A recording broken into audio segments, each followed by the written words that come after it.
యోగ వాసిష్టం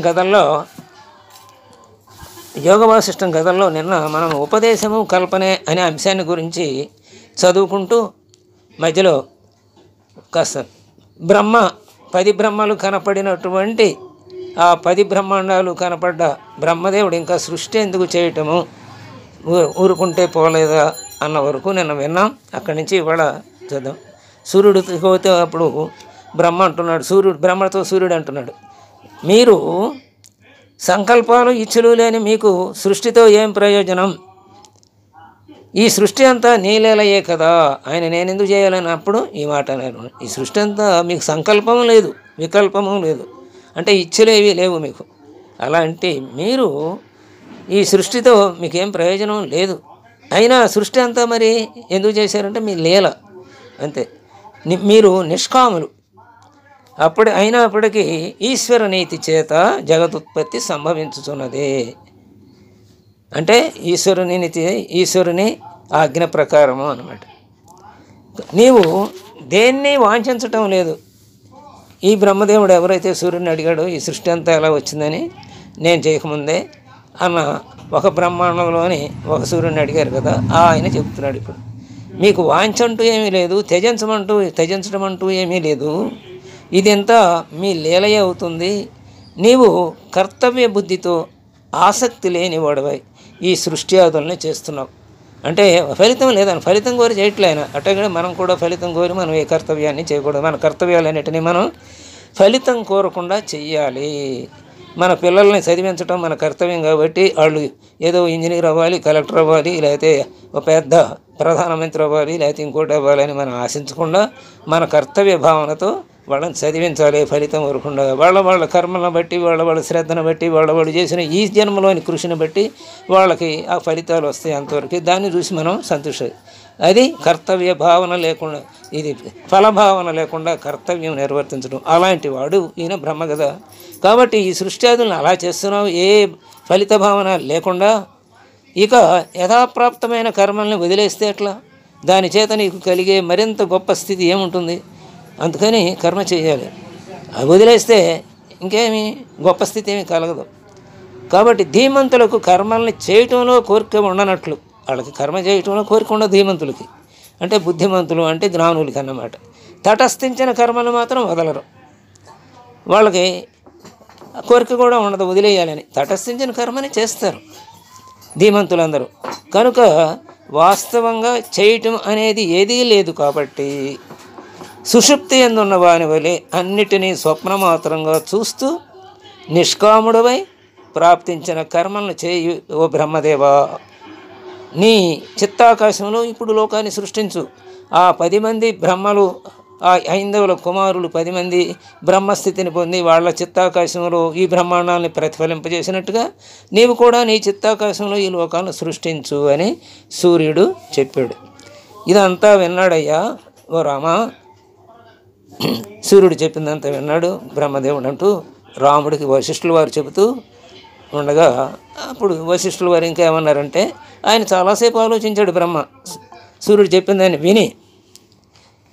తర్వాత, ఓ భాస్కర, నీవు చెప్పింది సత్యమే కాబట్టి నాకు నియమమై ఉన్న సృష్టి కర్మను చేస్తూ ఉంటాను. ఆయన కూడా మనకు మళ్ళీనే ఒక నియమిత కర్మ కోసం ఉన్నాడనమాట. ఆయన అలా కాబట్టి నేను చేస్తాను తప్పకుండా అని మొదలెట్టాడు సృష్టి. ఓ రామ, సామాన్య బ్రాహ్మణులైన ఈ ఐందవులు తమ మనోబలం చేతనే బ్రహ్మత్వాన్ని పొందగలిగారు. మనోబలం ఎంత గొప్పదో, ఆ మనోబలాన్ని మంచి వైపు మళ్ళిస్తే బ్రహ్మలం అవుతాం, చెడు వైపు మళ్ళిస్తే తమోగుణంతో రాక్షసులం అవుతాం. కాబట్టి సూక్ష్మ వాసనలతో కూడిన చిత్తాన్ని జీవుడు అంటారు. చిత్తమన్నా మనసే కదా. కాబట్టి వాసనలు ఉంటే మనస్సు అవుతుంది. స్థూలత్వ భ్రాంతి కలిగింది అంటే దేహభ్రాంతి కలిగితే దాన్ని దేహమని చెబుతాం. సాధారణంగా దేహభ్రాంతి నుంచి బయటపడిన వాళ్ళు చాలా చాలా అరుదుగా ఉంటారు. అందుకనే విజ్ఞాన యుగంలో 7వ అధ్యాయంలో భగవద్గీతలో 1000 జ్ఞాని తాగాగా ప్రయత్నించేవాడు విజ్ఞాని అని ఓ సారాంశ వాక్యాన్ని మనం అనేకసార్లు చెప్పుకున్నాం. అంటే ఎంతోమందిలో వేల మంది అంటే కేవలం 1000 కాదు, అనేకమని. 1000 అనే దానికి కూడా అర్థం మనం చాలాసార్లు చెప్పుకున్నాం. 1000 అంటే ఏ వస్తువునైనా సరే దశాంగుళీయుడని జీవుడికి పేరు కదా, అంటే 10 అంగుళాలు. ఏ వైపు చూసినా ఒక వస్తువుకి 3 కొలతలు ఉంటాయి కదా, పొడవు, ఎత్తు, వెడల్పు. ఈ మూడిటితో మనం ఆ వస్తువు యొక్క ఘన పరిణామాన్ని చెబుతాం. అంటే పొడవు 10, వెడల్పు 10, ఎత్తు 10 అంటే 3 పదులు 10 × 10 × 10 1000 అవుతుంది కదా. అంటే 1000 అంటే ఇక్కడ అర్థం పూర్తిగానే అన్నమాట. అలా పూర్తిగా అన్నమాట 1000 అంటే. అలాగే 1000కి ఒక్కడో జ్ఞాని అంటే ఎంతోమందిలో ఎవరో ఒకడు జ్ఞాని అవ్వటానికి ప్రయత్నిస్తాడు. అలాంటి 1000 మంది జ్ఞానుల్లో ఎవడో ఒకడు నిజంగానే జ్ఞానం పొందుతాడు. మనుష్యాణం సహస్రేషు అని ఆ శ్లోకం యొక్క అర్థం మనం చెప్పుకున్నాం. కాబట్టి అలా వాళ్ళు బ్రహ్మత్వాన్ని పొందారు స్థిరమైనటువంటి మనస్సుతో. అంటే ఏ వాసనలు లేవన్నమాట వాళ్ళ మనస్సులో. ముందే సంకల్పించి అలా తయారవ్వాలనుకుంది, నేనే బ్రహ్మని అని వాళ్ళు సంకల్పించి ఆ స్థితిని పొందారని చెప్పుకున్నాం కదా నిన్న. కాబట్టి ఇక్కడ సూక్ష్మ వాసనలతో కూడిన చిత్తాన్ని జీవుడు అంటారు. స్థూల భ్రాంతి కలిగితే, స్థూలత్వ భ్రాంతి అంటే దేహభ్రాంతి, అది కలిగితే దేహం అని చెప్తాం. ఈ దేహభ్రాంతి ఎప్పుడైతే పోయిందో, ఈ దేహం ఉన్నప్పుడు కూడా ఈ దేహభ్రాంతి లేకుండా మనం ఉండగలిగితే అది గొప్పే. ఆ స్థూల సూక్ష్మ కారణ భ్రాంతి అంటే జాగ్రత్త అవస్థ, స్వప్నావస్థ, సుషుప్తి అవస్థల, ఈ 3 అవస్థల్లోని తేడాలే. 3 అవస్థలు మన స్థూల సూక్ష్మ కారణ శరీరాలు, అది అక్కడ అది దేవతలుగా పనిచేస్తుంటాయి. ఇన్ని స్థూల దేహంలోను, సూక్ష్మదేహంలోను, కారణదేహంలోను. ఈ భ్రాంతి అంటే ఈ 3 దేహాల భ్రాంతి లేని జీవుణ్ణి ఏమని చెప్పుకుంటామంటే సాక్షాత్ బ్రహ్మగా చెప్పుకుంటాం. దృశ్య భావన కాలంలో మనస్సు సత్యంగానే కనిపిస్తుంది. ఇప్పుడు మనకి ఇదంతా సత్యంగానే కనపడుతుంది. ఎందుకంటే మనం దీని తర్వాత, అంటే ఈ దేహం వదిలిన తర్వాత అనుభూతి మనకి ఇప్పుడు తెలియదు కదా, అందుకని ఇది సత్యంగానే కనిపిస్తుంది.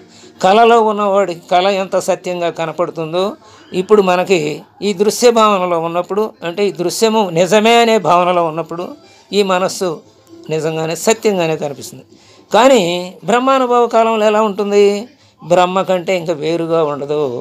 మరి కళలో నుంచి లేచిన వాడికి కళ ఎలా ఉండదు? కళ భ్రాంతి, అంతే, ఒట్టిదే అనిపిస్తుంది కదా. అలాగే బ్రహ్మానుభవం కాలంలో ఇది ఉండదు అన్నమాట. ఈ బ్రహ్మం కంటే ఈ సృష్టి ఏది కూడా సత్యంగా అనిపించదు, బ్రహ్మే సత్యంగా అనిపిస్తుంది. అక్కడే మనం స్థూలదేహంతో చూసినప్పుడు అంటే జాగ్రత్త అవస్థలో రజ్జు సర్ప భ్రాంతిని చెప్పుకుంటాం. అలాగే సూక్ష్మదేహం వచ్చేటప్పటికి స్వప్నాన్ని మనం ఉదాహరణగా తీసుకుంటాం విషయంలో. అలా రమా వశిష్ఠుల వారు ఇలా బ్రహ్మ అనుకున్నాడు అని వశిష్ఠుల వారు రాముల వారికి చెప్పారన్నమాట. అంతవరకు చెప్పి ఆ తర్వాత నీకు మనస్సు స్వరూపాన్ని గురించి చెబుతానయ్యా అంటూ రాముల వారికి మనస్సు స్వరూపాన్ని గురించి చెప్తున్నారు.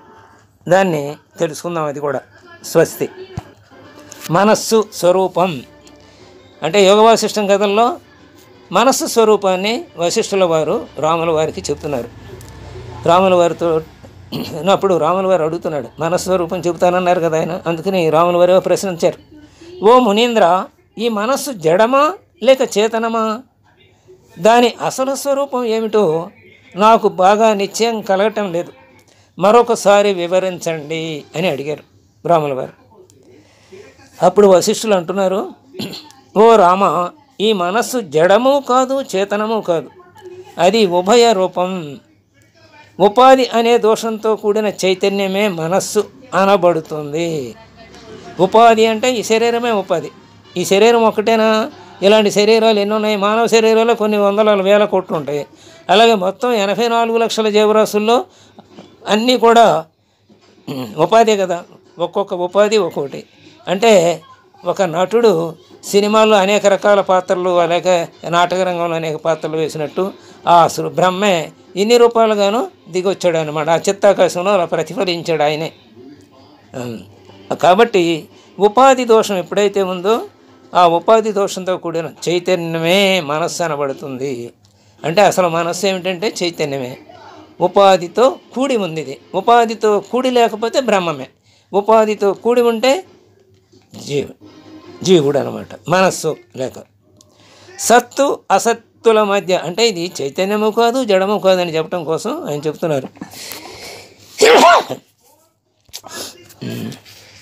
కాబట్టి మనస్సు అనబడుతోంది. ఏది మనస్సు జడము కాదు చేతనం కాదు, ఉపాధితో కూడిన దోషం వల్ల చైతన్యమే ఆ మనస్సు అనబడుతుంది అని చెప్పారు కదా. కాబట్టి సత్తు అసత్తుల మధ్య ఉండే అవిద్యచే కళంకితమైన చైతన్యమే మనస్సు. అదే సత్తు కాదు అసత్తు కాదు, ఈ రెండు మధ్య ఉంటుంది. అది దేనివల్ల అలా ఉంటుందంటే అవిద్య చేత, అంటే అజ్ఞానం వల్ల అలా ఉంది.